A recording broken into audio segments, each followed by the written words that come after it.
Good morning and welcome to Energy UK's breakfast briefing, how clean heat can bring down bills. We're really pleased to be partnering with Frontier Economics on this event this morning. Decarbonisation and bringing down bills is relevant to absolutely everyone in the energy industry today.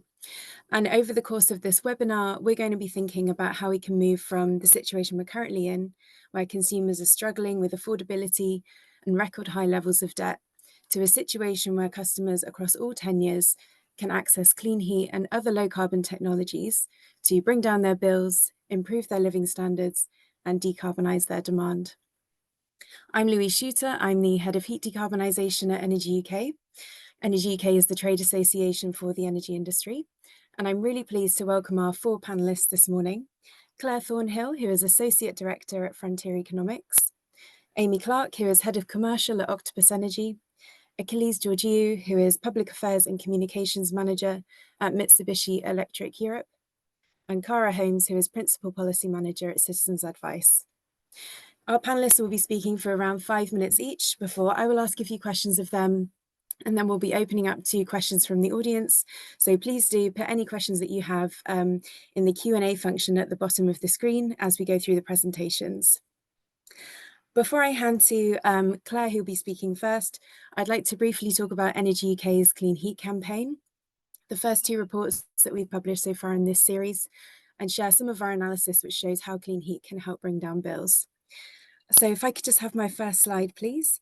I'll just briefly introduce Energy UK's Clean Heat campaign, which has the objective of looking at how clean heat can be delivered at the lowest cost to consumers and the government, and in a way that supports the growth agenda and creates great jobs and supports skills. Clean Heat Balancing the Bill is the first report that we've published in this series. It expands Energy UK's analysis around how rebalancing can be taken forward.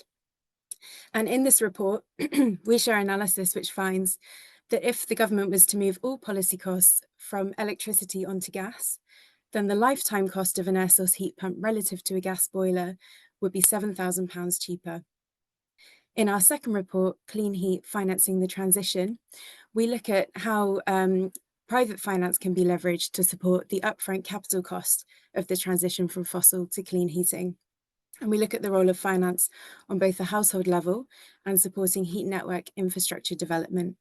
And in this report, we share analysis that finds that if the government invested 1.5 billion of its Warm Homes Plan budget into subsidising green home finance, then around 950,000 middle-income households would be able to access a package of low-carbon technologies, including clean heat, that they otherwise wouldn't have the means to do so. So this is Energy UK's Clean Heat campaign and our first two reports. On the next slide, I just wanted to share some analysis that we published in our second report.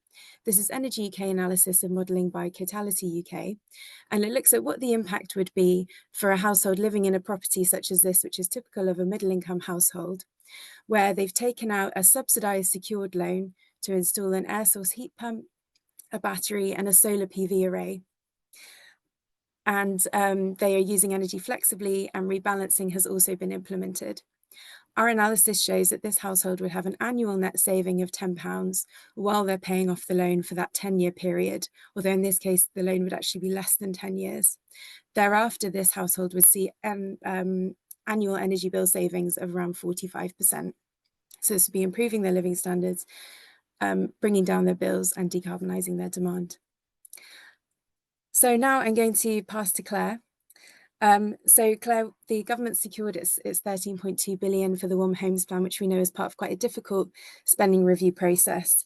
So please could you talk a little bit about how the government can effectively allocate this funding and what some of the distributional impacts might be of these decisions? Brilliant. Thank you very much, Louise.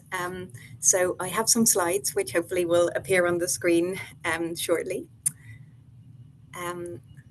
Delighted to be here today to discuss such an important topic. And just to start off by saying a little bit about Frontier Economics. So we're an economics consultancy. There's about 400 of us now, and we're working across Europe. We now have 9 European offices. Biggest one is here in the UK. So on the next slide, to get into the issues. So I think the first thing to say is that while the overall costs of the net zero transition are expected to be quite low, there is likely to be a sizable cost in decarbonising buildings. So the panel on the left shows a chart from the CCC's seventh carbon budget, and you can see the orange bars above the line represent the capex required to decarbonise buildings, and the hashed orange line below bars below the line represent the OPEX savings, and those OPEX savings do not offset the CAPEX savings. Now, overall, the costs are largely offset, for example, via those purple bars, which represent surface transport decarbonisation. But the point remains is that there is a cost associated with buildings decarbonisation, and that cost needs to be allocated fairly and efficiently and in a practical way during the transition.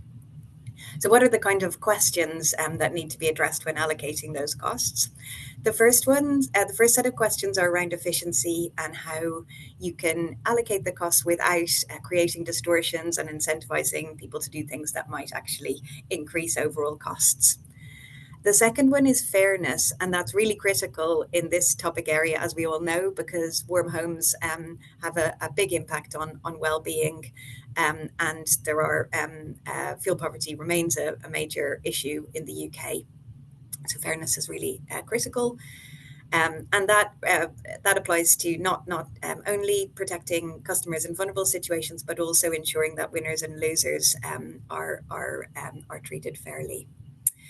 And then finally, there's practicality. So that's around budget constraints, political feasibility, but also actually some policies may just not be possible because we don't have the data that would allow us to feasibly identify different household types. So then moving on to the next slide. I'm going to talk about some work we did where we addressed some of these questions. The first piece of work is our analysis for Scottish Power and WWF UK, where we looked at how what would be the impact on fuel poverty if the additional 1.3 billion a year associated with the Warm Homes Plan were spent on fuel poor homes, mainly on energy efficiency and heat pumps. And what we found is that this could have a major impact on fuel poverty in the UK or in GB. So over 60% of fuel poor homes could reach energy efficiency band C, according to our analysis.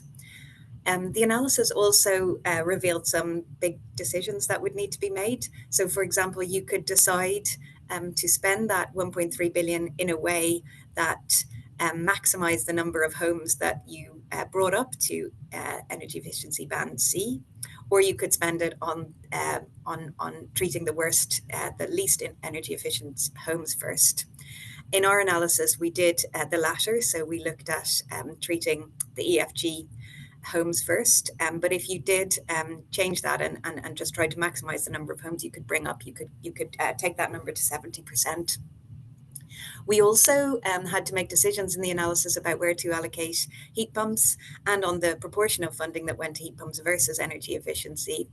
And what we did in this piece was focus the heat pumps on the homes where they made the biggest bill impact rather than made the biggest net zero impact.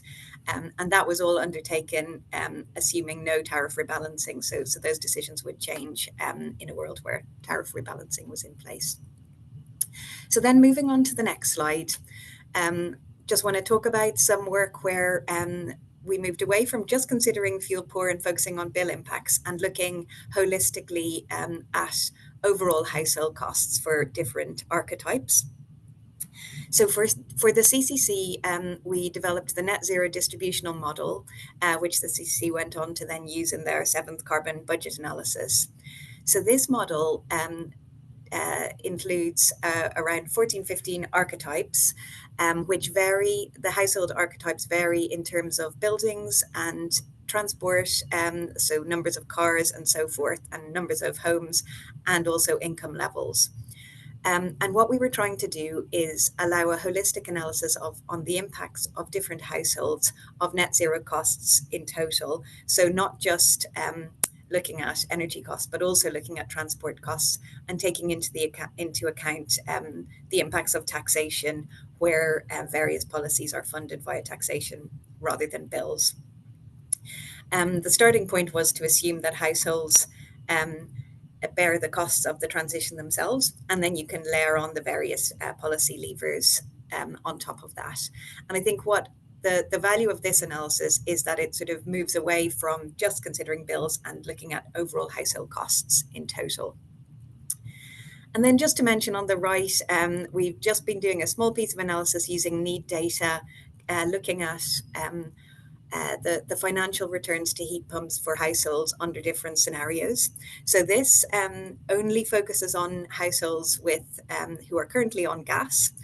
And we're just showing two different bill tariff scenarios here. So the left shows that under current bills, around 45% of homes, so that's the darker area above the line, would financially gain, taking into account the boiler upgrade scheme grant if they move to a heat pump. And then if you move to the right-hand side, we're looking at a policy that, for example, would change the tariffs to remove the standing charge and recover the costs that are currently recovered in the standing charge on unit costs instead. And you can see there that really affects, that really has the potential to negatively affect heat pump uptake. So the proportion of homes who are currently on gas where it would make sense to move to a heat pump would fall to 5%. So that's really just a very simple piece of analysis just to kind of illustrate the importance of checking through the consequences of different tariff changes. So delighted to talk about any of this more in the Q&A, and please also do contact me afterwards if you're interested in discussing any of this further. Thank you very much. Thanks so much, Claire. And really interesting to hear about some of the kind of trade-offs or tensions between volume of homes, carbon savings bills, those kind of considerations. Amy, moving over to you, please can you talk a bit about how we can make it easier for households to buy clean heat products? Morning, everyone. Great to be here, and I hope you're all taking the breakfast part seriously and nibbling on something while we talk. I'm actually going to share my screen, I think, because I've just added something in off the back of Claire's great presentation that I thought might build on her points. So hopefully you guys can see that, but let me know if not. Can you see the purple slide? Yes, we can see that. Oh, brilliant.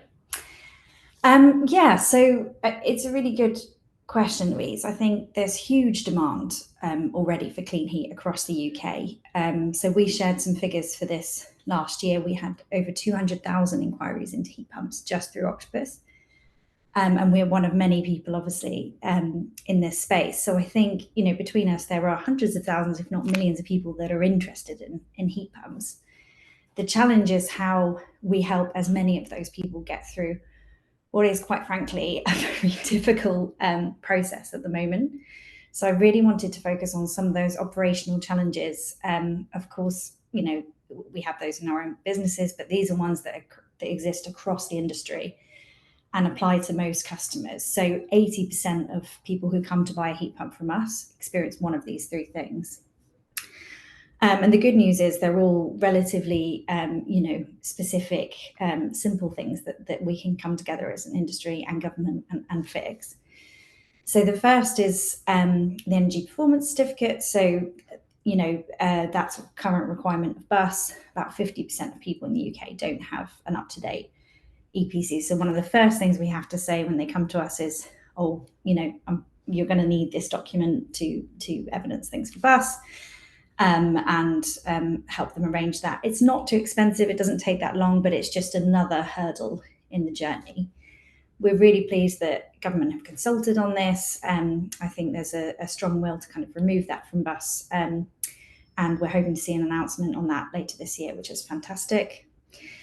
The second area is planning permission, which I know from workshops with many of you is a big bugbear for all of us.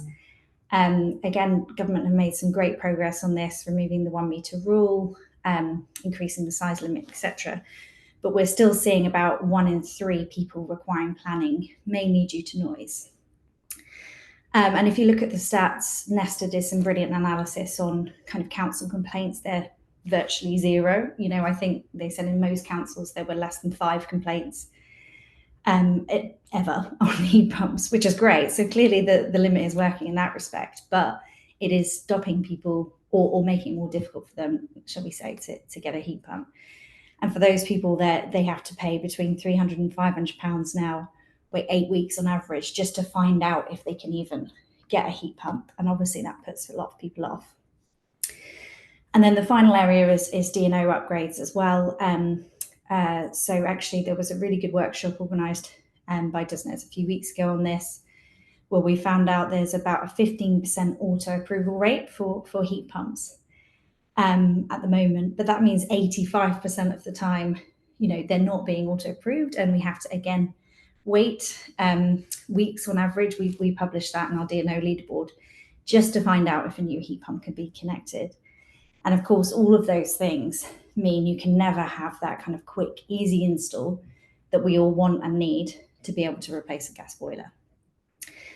So those are the kind of 3 operational challenges. They're not the sexiest, but they are the really practical things that would help us, you know, if we did all of those things, pretty much double our heat pump installs overnight. And then the final point I just wanted to raise, actually, as we're talking about the Warm Homes Plan and funding, is from analysis that Electrify Britain have done, which will be coming out in their tracker in a couple of weeks. Where, you know, if you compare the government funding to date and where that's gone, so about 90% of Warm Homes funding has gone towards low income schemes, which are the kind of green ones on the charts there. But those schemes are only delivering 29% of heat pump installs, which is a sign that the funding isn't really delivering what we need from a clean heat perspective. And I think there's a real opportunity, obviously, as they're releasing more funding, to kind of rework those schemes to make them also deliver the clean heat we need to achieve our net zero and bill savings targets as well. And the key reason behind that is really how technology is prioritised, which is all, as Claire said, based on bill savings, rightly so. But with levies where they are at the moment, heat pumps will never, you know, show that the bill savings that they should, in order to be prioritised. So I think we're all going to sound like a broken record on this, but levy reform is really the keystone policy to make heat pumps cheaper to run, actually cheaper to install as well, because you don't need lots of radiators and other things to make a super efficient system, and to make sure the technology is prioritised. Thanks so much, Amy. Really interesting to hear about those kind of incremental costs as part of the consumer journey, and then great to see this extra slide at the end on funding for different schemes. It's really interesting. So if I could ask you to stop sharing your screen, thank you. We're now moving to Achilles. So Achilles, the government's got an objective to upgrade 5 million homes as part of its Warm Homes Plan over this Parliament, which is hugely ambitious. How can we make sure that clean heat plays a kind of big role within that 5 million? And what are some of the challenges from a new build perspective as well? Yeah, thanks, Louise. And can I just start off by saying 2 things. One, the 2 reports by Energy UK you mentioned at the beginning are absolutely great. And if anyone's not read them, I really recommend that they reference them, they look at them. Second thing is, you mentioned new build as well as new homes plan. And that's good. I'm pleased that you did, because we should be seeing the future home standard being published this autumn. And now the government has promised that. It's the second government that's promised that, and certainly industry is waiting for it. And I think if you add that to this government's ambitions of building, well, they said 1.5 million homes by the end of this Parliament. However many they build that have future home standards, and we'll see when that is introduced, will welcome. It all adds to that clean heat that we need to see. I should add, actually, I should have added right at the beginning. People don't know who Mitsubishi Electric is. We're a heat pump manufacturer. We're the UK's largest heat pump manufacturer. We have a factory or an industrial complex in Livingston where we manufacture our Ecodan air source heat pumps. So all the heat pumps that we install in Britain and the UK are manufactured there. So it's very much part of the UK economy, and very much part of the growing green economy. And maybe we can talk about that, how that feeds into the growing green economy, growing clean heat. I think very much welcome, as I said, the Warmer Homes Plan. I think what it does in the first instance is identify another set of people that will actually benefit from clean heat. I think a lot of the heat pumps that are being installed at the moment, there's various schemes. A lot of it, one that's been very successful has been the boiler upgrade scheme, but the £7,500 that's available for people. But we know from government data that maybe 3/5 of customers are high income households. So we need something, government needs something to actually get that mass market. And that mass market is important. The government still has a target of installing 600,000 heat pumps per annum by 2028. I know the CCC slightly revised that, but that's still the government's target, 600,000 heat pumps per annum by 2028. Last year, it got to it was just shy of 100,000 that were installed. So there's quite a way to go. One of the things that we spend a lot of time thinking at Mitsubishi Electric is, what are the barriers to mass market? How do you get that mass market rollout? So it's not just the early adopters that are installing heat pumps. And we look at some of these structural changes that need to take place that will help that happen. And I'll talk about some of that in a minute. Some of those. Now, one of the things that we think needs to happen is that is about people understanding and knowing what heat pumps are. So we need much more consumer awareness. We want people to feel warm and fuzzy about heat pumps, which is what the government's slogan was that came out last spring, and I think they're going to have another campaign around that coming up soon. So we want people to kind of like feel that they know what heat pumps are. They want a heat pump. They want installers when someone's boiler is coming to the end of its life, rather than just saying, I've got another gas boiler in the van, I'll put it in, is to say, actually, have you thought about a heat pump? So that's what we need people to do. We want people to actually think about heat pumps.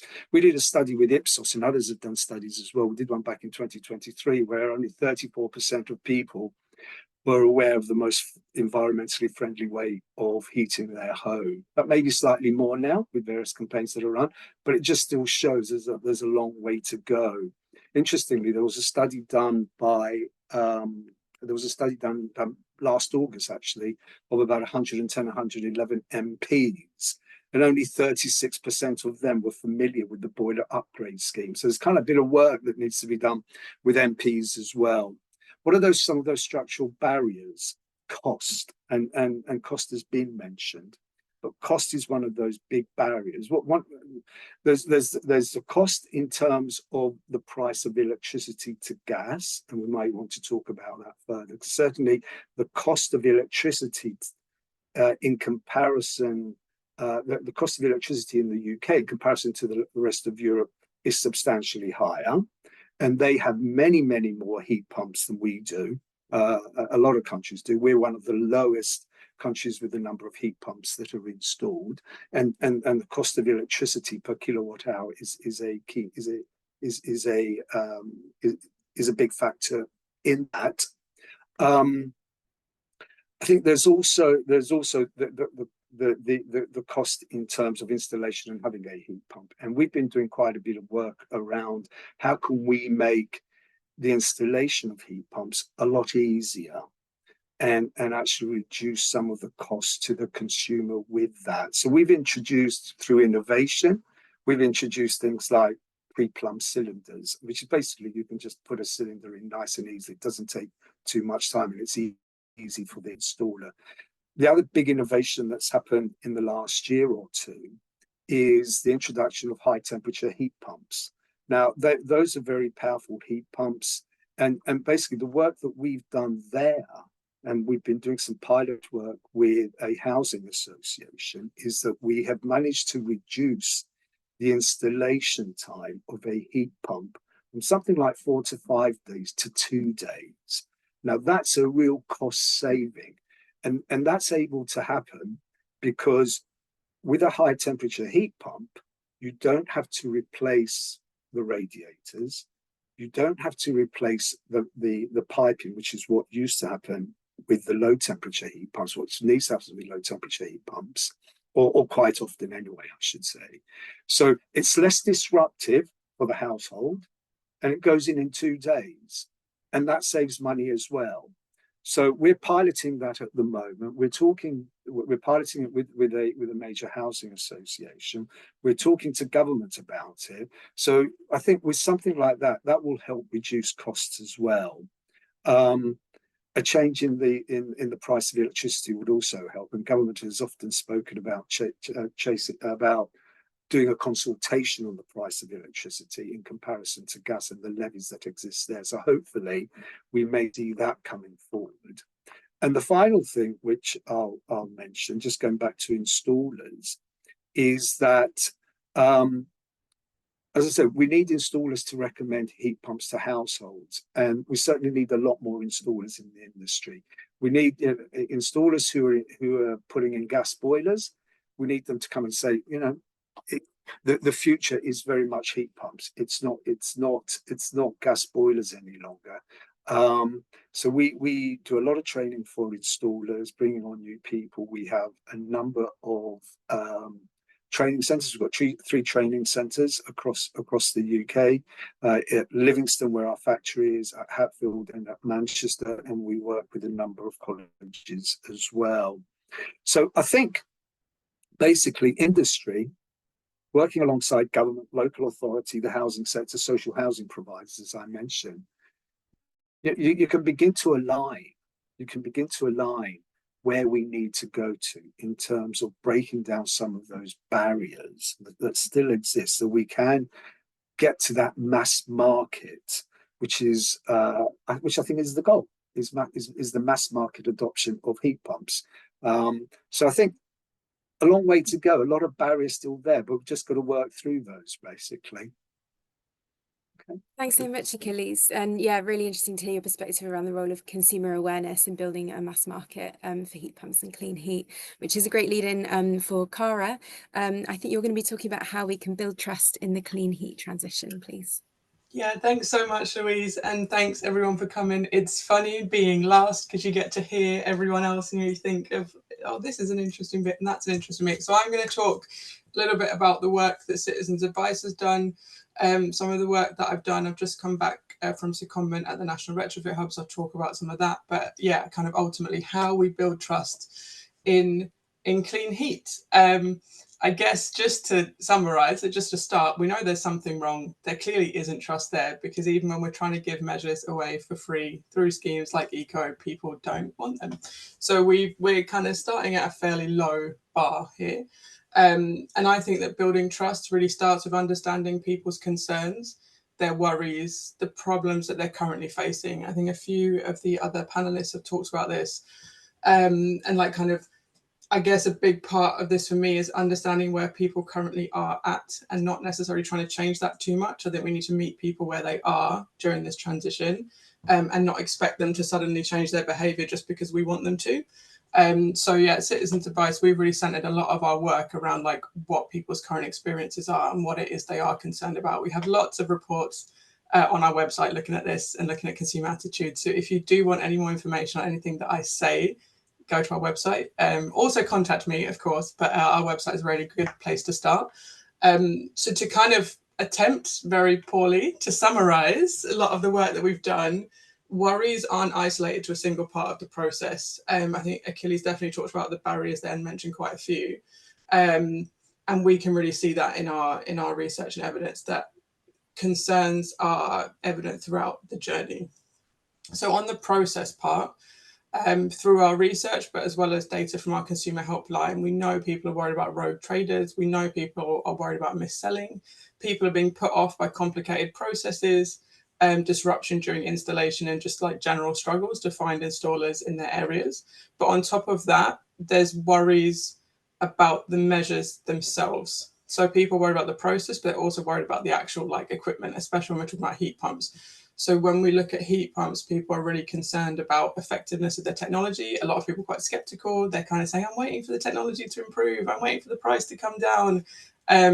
There's still quite a lot of concern about noise, which is interesting to me because I have an oil boiler. It's very loud, but for some reason, no one ever talks about that. They only talk about how loud heat pumps are, and just general suitability for their property. So we have had people on heat pumps and also on fabric measures just worried that like the measure is not suitable for them or will cause damage to their property. These views aren't universal. So we have done some like persona based work and identified 4 groups of people. So we've got the not interested in heat pumps. That's about 1 in 2 homeowners. Most of them say cost is the biggest issue. They tend to be older people with lower disposable income, no mortgages. We have the interested and unwilling to pay. So that's about 1 in 4. And we've got low levels of disposable income there and also like struggles to meet essential costs. So when people say they can't afford things, it's because they genuinely can't, because they're struggling to meet things. I think we've got, the background to this clean heat transition is an ongoing cost of living crisis. So actually, this is a lot that we're asking of people at a time when they're struggling to meet their essential needs. We're also potentially asking them to invest in things that are expensive. And I guess I would say, though, whilst it does sound like I've said a lot of people aren't interested or unwilling to pay, there are still millions of homeowners who are interested in heat pumps. I think Amy mentioned that, and that's definitely something we found. We found about 2.5 million people are fairly interested. Some of those are able to pay. So there's a group of about 5% of homeowners that are interested in heat pumps and have enough literal like cash money to pay for a heat pump. I think the issue with that group is that they often think their homes retain heat quite well, and they also don't have energy affordability issues. And a lot of the time when we talk about these measures, we're often talking about them in the context of saving money or improving energy efficiency. And if you're sitting in a house where you're thinking, I don't have an energy affordability issue, and also I think my home is reasonably comfortable, whether you're right or wrong, because we know a lot of people are wrong on this. People think their homes retain heat well, and they're sitting in a home that's EPC-E. And yeah, I don't know how those two things go together, but they do. You're going to really think, why should I pay for this stuff if you're in that situation? And then we've got the willing to borrow. So interest in a heat pump, willing to borrow, and that's about 4% of homeowners. Most of them prefer mortgages to unsecured loans. They tend to have lower LTVs, but they also have low disposable income, which puts them in a weird position for borrowing, a quite difficult position. So those are the 4 groups, like the main 4 groups that we've identified through our research. And then I'll just go on a little bit to talk about how we could build trust. So I guess the main thing I'd say here is that there isn't a single issue that undermines trust. So there isn't a single intervention that we can do that's just going to like magically raise it. I think on one hand that could seem discouraging, but on the other hand, I think it means there's actually a lot that we can do, and there's actually a lot that different bodies can do to help people to gain trust. So like, of course, there's a big role for government to play. Of course, they can coordinate and they can regulate when necessary. So something we've called for is advice for consumers throughout installation and any kind of redress process. We've called for a single quality scheme for low carbon home improvements so that consumers can understand and like kind of navigate that market with a bit more surety. We've also called for regulation to make sure that people can access simple redress schemes, and we've kind of also called for a really robust level of legal enforcement. We know the government is actively looking at these issues. We've been working with them on that, but that is a bit of a long game. So we are like really hopeful about the changes that kind of might come out of any sort of processes. But there's also, I think, a really big role for industry here as well, and sort of anyone else who is involved in installation, manufacturing, talking about heat pumps going into people's houses and all of that kind of stuff. I think by understanding consumer needs and concerns, we can actually tailor the services to meet specific needs, and we can talk to people about the things they actually care about. So like, I'm just thinking, for example, the same financial offer that might work for someone with a mortgage isn't going to be attractive to a retired person who can't borrow. So we need to make sure that there's both of those options available. Or the advice that, say, like a young family might need on how to manage disruption is going to be different than someone who's like maybe a single adult in a home. So we really need to think about who we're talking to. People who aren't struggling with energy bills aren't going to be massively convinced by like arguments about saving small amounts of money compared to people who are looking at reducing their costs or who need to. So whilst I was at the National Retrofit Hub, I did lead work looking at driving uptake, and identified through that work 4 kind of stages that people need to go to before they're ready to install low carbon home tech. So looked at awareness. So the first stage is like someone needs to know that they could make a change. I think this is actually a bigger one than people might think it is, considering that most people think their homes are energy efficient. If you think your home is energy efficient, you're not necessarily aware that you need to change it. You're not aware of how you could change it because it's just not on your radar at all. Then I think you need a certain attitude. So like by that, I mean, you need to feel some kind of way that's like at least neutral about the changes you need to make. You can't hate them because you're not going to do them. So you need to feel at least neutral. You also need the practical ability to do that. So whether that's a tenure issue, whether that's a money issue, whether that's just like a physical practicality issue. I think in the comments, a few people have mentioned about like electric heaters or places where heat pumps aren't suitable and all that kind of stuff. So, you know, like there are restrictions for certain people, certain properties, etc. So that's like a practical point. But then you also, I think, need really an appropriate trigger. So what I've talked about those 5% of people who are interested in a heat pump, they say they're interested in a heat pump. They have money enough to pay for a heat pump. They obviously still don't have one. Why is that? Because there's nothing that's really giving them that sense of urgency that they need to do it now. They haven't met any kind of trigger point. They're just going about their business. It's not a priority for them. And like, how does it become a priority for them? And when does it become a priority for them? We need to talk to people at the times when they're most open to making changes. So I think like in general, we've seen a really big focus on ability when it comes to barriers. So like, I don't know, like planning permission or finance and all that kind of stuff. But I think we haven't necessarily looked at the other issues around like attitudes and trigger points, and also potentially around awareness. Like we've done a little bit on awareness, but I think there's a lot more to do. And I think all of those things kind of really need to come together in any kind of offer to people. And they need to go through all of that to get there and to be able to install. So just to summarize, I guess there are loads of different reasons why people lack trust. And government action will help, can help, of course. But even with enhanced protections, which we are hoping for and looking for, there will still be a lot of people that have reservations. And so I think this is really where industry can step in to tailor products, to tailor services, to meet the needs of different consumer groups. I guess I'll stop there. I could talk about this forever.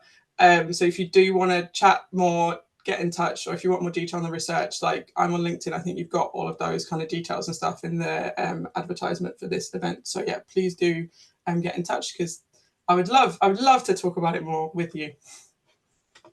Thanks so much, Cara. Yeah, a lot to consider there, and really interesting to hear at the top that there are actually a lot of people really interested in getting a heat pump. So that's really reassuring. I think it would be great just to kind of move on to a short discussion about kind of cost of electricity, as that did come up in a few of the presentations. And I think looking at the questions that we've had from the audience, there's a fair few questions around this. So Claire, I wondered if I could just come to you first. If you could talk a bit about some of the principles that the government needs to consider around how it could take forward rebalancing. And there's a particular question in the chat around protecting low to middle income or vulnerable gas customers. So could you just talk a bit about some of the principles government needs to consider here? Yes, absolutely. So I think at present, the allocation of policy costs to electricity, largely to electricity, is really an artifact of how policy has developed over the past, and isn't where you would start from. It is causing distortions, and it is making it more difficult to decarbonize heating. But at the same time, we have to recognize that people have made investment choices in their homes based on a certain expectation of how bills will look under the current system. So I think the transition has to be done with a lot of care, and particularly thinking about people who may have invested in a new gas boiler expecting bills to stay the same. So in short, it's not easy, and there will be losers as well as winners from this. But the current situation is certainly not ideal. Thanks, Claire. And yeah, there's another question in the chat. Amy, I was actually just about to come to you asking about what some of the panelists' expectations might be around what the government might do on cost of electricity as part of its Warm Homes Plan. It'd be great to get a sense from you on kind of progress being made, and if Octopus has kind of broader views about the other options on the table for government.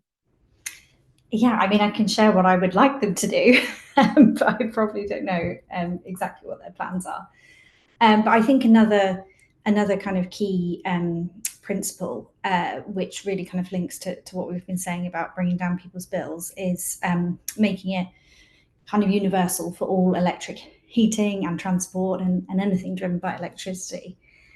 Because there are about 5 million homes in total using some form of electric heating, whether that's storage heaters, direct electric, heat pumps, many of whom are in fuel poverty, so they're twice as likely to be in fuel poverty as someone with gas. So, you know, that's what we'd really like to see is reform across the board so that all of those groups can benefit. And we're also supporting the move to electrification more generally. And also people like EV owners. You know, the economics are pretty good at home at the moment, but public charging is still much more expensive. So we bring down kind of all of those costs. So yeah, so that's what I hope is delivered by government essentially. And the other key thing is also something that's kind of sustainable and brings down bills in the long term. You know, there are lots of things we could do now to cut bills, which is great and is definitely needed, but we want that kind of long-lasting change that we'll continue to see year on year. Thanks, Amy. And Cara, there's an interesting question here about moving to a kind of outcomes-based approach for clean heat, and in the context of bill reductions, how can we achieve that, and how can we kind of monitor the impacts of these changes? Yeah, I don't know if I'll have an answer on how we can do it, but I think it's a really interesting question. I think it's one that's really worth exploring. I think we use a lot of modeled data in energy, and I think that's not always necessarily completely transparent to consumers. So like, for example, an EPC is about average costs. That's not always necessarily clear. I think people are assuming that it is about them and how much they're going to pay. I mean, we have the same thing with cost caps. Was it Liz Truss who got into a problem about cost caps because she said people pay no more than this amount? And actually, that's not how cost cap works. So I think like using averages is helpful for us as professionals, but when it comes to consumers, it's not always directly helpful. So I think moving towards something that is outcomes based and something that is based around you and your household and how you use energy, I think is really interesting. I will be keenly watching the outcome of any EPC consultation. I think that's a really great place to start, moving towards having this more tailored kind of information that's specific to you. And I think that's a really great opportunity to start embedding some of that.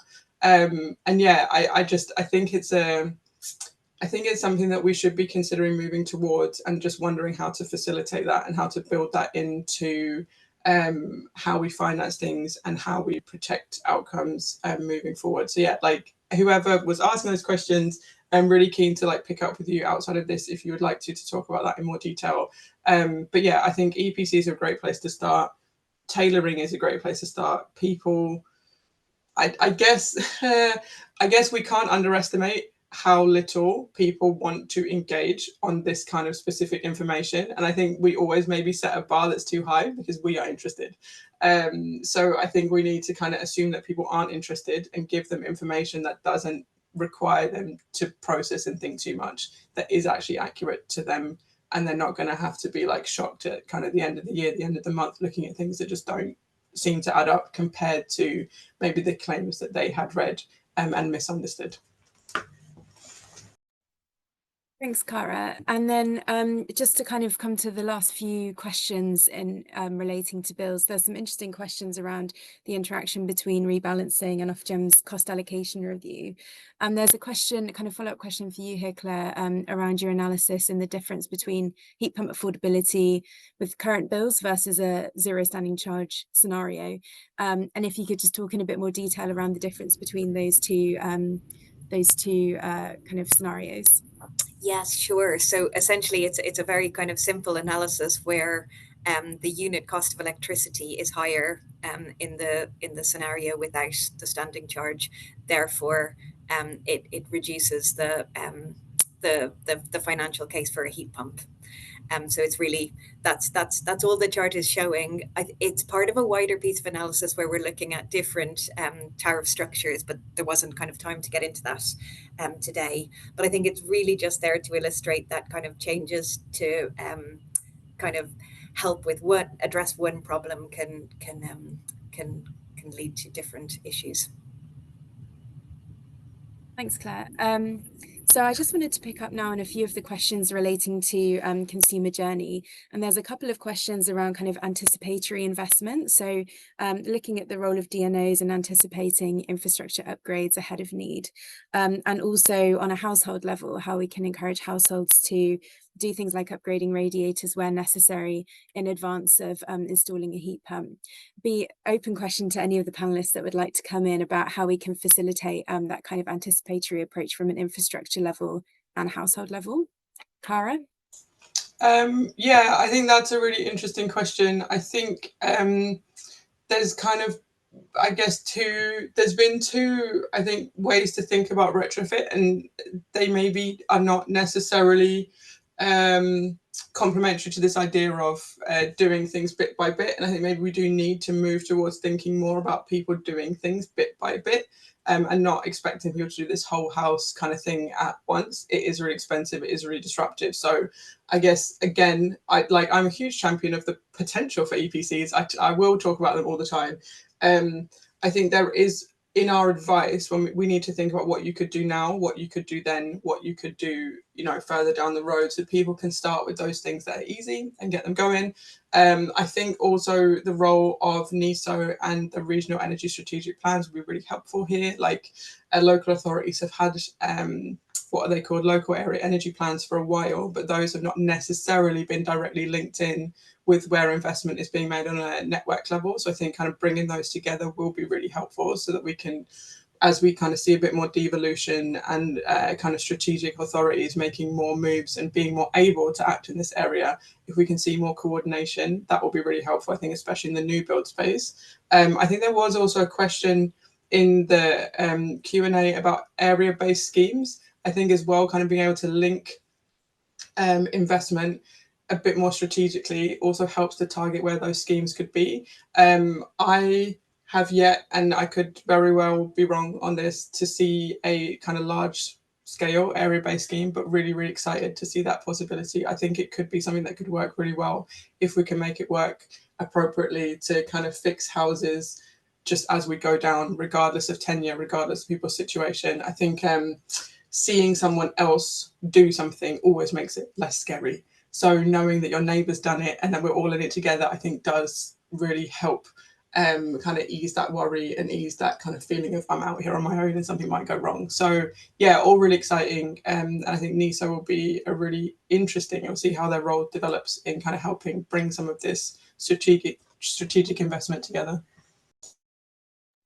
Thanks, Cara, and thanks for linking in that question around place-based delivery, which I think is absolutely relevant to this question. So Claire, to you next. Yeah, just to say, I think on the DNO side, anticipatory investment will have to be a big issue for ED3 in this context. On the kind of, I just wanted to bring in, I think it links to some of the points that Cara has been making, but really focusing on trigger points like where people are moving into new homes or doing renovations is so important in this area, because we do talk a lot about costs, but as Amy mentioned, hassle is a huge element as part of this transition. And there's a great potential with high temperature heat pumps, which is very exciting. But to do the kind of low temperature heat pump, it really becomes a lot easier if you're doing it when you're already sort of, redecorating and so forth. Thanks, Claire. We'll go to Amy next. Yeah, I was just going to add on the household side. I mean, we've been long advocates of doing things like reducing the boiler flow temperature, which everyone can do. We find it saves about 10% on average because those boilers are working more efficiently.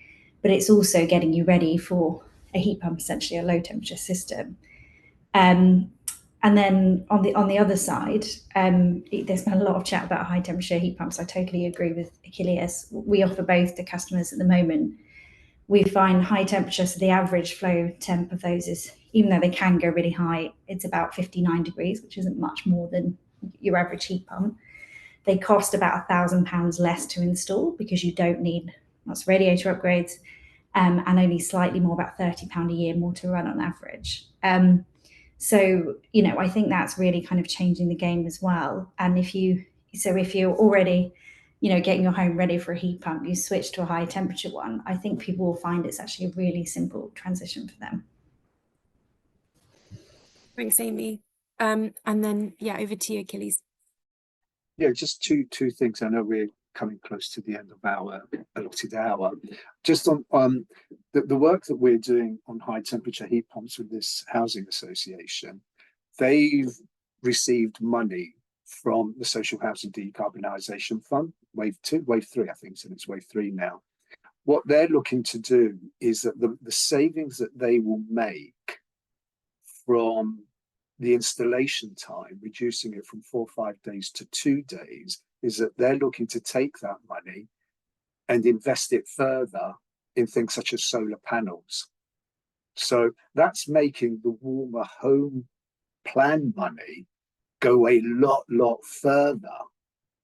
So that's a real win, I think, both, or three actually. Well, for the housing association, their customers, the tenants, and also for government. It's getting more value out of your buck, so to speak, which is great.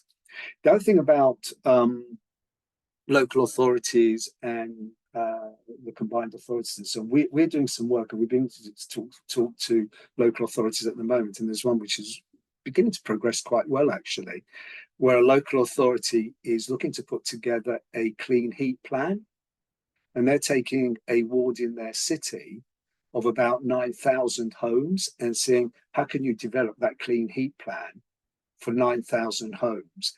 Part of that will be heat pumps, part of it may be a heat network. So it's looking at all those different options. And I think just linking back also to whether people want a heat pump or whether people want to move away from boilers, one of the things that we're hearing is that you just can't go in, a local authority or housing association just can't go in and say, we're going to take away your boiler, we're going to put in a heat pump, or we're going to put you on a heat network. You need consumer household buy-in. And so that means that you've got to really engage with those households to say, this is a real advantage. It will be cost savings, not just for us because we're installing it, it's cheaper for us, but also for you in terms of your running costs, because heat pumps are so much more efficient much more efficient than gas boilers. You know, whatever you do with the price of electricity, but hey, you know, bring on the change in pricing in electricity, because that's one of the big structural changes that needs to happen to get mass market rollout.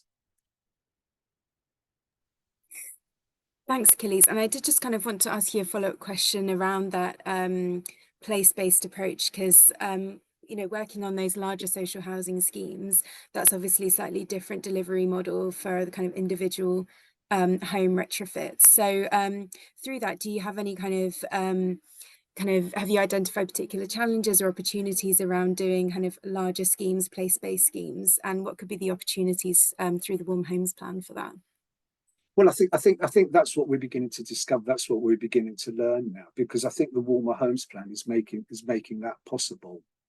I mean, I think housing associations were doing it in some respects, and we were working with housing associations in terms of taking an area, an estate or an area, and they would do their engagement and so on, and we would support them within that to do that tenant engagement, and on the whole, people are seeing the advantages, and they want to make that switch. You just got to make it attractive to them, and you've just got to be able to kind of tell them these are the advantages. Not just from, and it's not just about doing it from a climate change, environmental sustainability argument. You know, what people are really interested in is how good is it for me economically in terms of, you know, now when we've got a bit of an economic crisis. Well, not quite an economic crisis, but there are difficulties, aren't there? There are difficulties, let's just put it that way. So you've got to really engage with people to say it is to their advantage as well, that there are those savings that I think Claire was talking about in their work over the lifetime of a heat pump or a heat network will bring you savings. And it's just making those arguments. And I don't think those arguments have been made as much as they should be. And just the point about Cara was making about who do people listen to? Who will they take notice of? And some of the work that we've done, some of the Ipsos study I mentioned earlier, who do people trust? And it's not necessarily us as a business, even though we can go out there and we can do our best and we can try as much as we can. It's not necessarily government either, because it's about trust and the sort of organizations they will trust. The people like the Citizens Advice, it's organizations like the Energy Savings Trust. And if you take the model that's going on in Scotland, where the Energy Savings Trust is doing a lot of the work for government,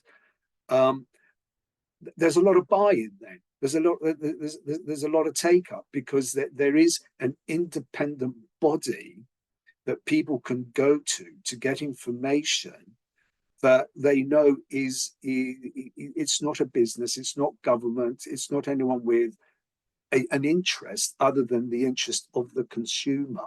So there's a job there for you, Cara.